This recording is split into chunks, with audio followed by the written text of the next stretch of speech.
ભાભર અને દિયોદર પંથકમાં વન્યજીવોના શિકારની ઘટનાઓને ડામવા માટે એસઓજી અને પેરોલ ફ્લો સ્કોડ દ્વારા મોટી કાર્યવાહી કરવામાં આવી છે.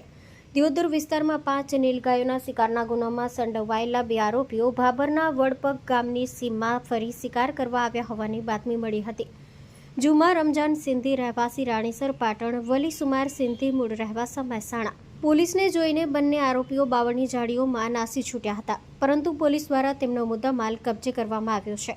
પોલીસે કુલ 55,080ની કિંમતનો મુદ્દામાલ જપ્ત કર્યો છે, જેમાં નીચેની વસ્તુઓનો સમાવેશ થાય છે: એક મોટરસાયકલ જેના રજિસ્ટ્રેશન નંબર GJ2 EM 0305, દેશી બનાવટની ગેરકાયદેસર બંદૂક, વિસ્ફોટક પદાર્થ, ગન પાવડર, ધાતુના છરા અને ટીકડીઓ.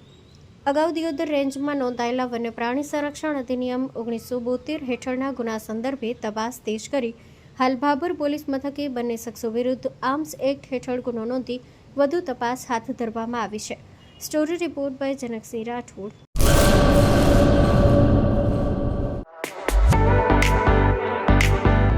ધર્મસુત સુઝુકી,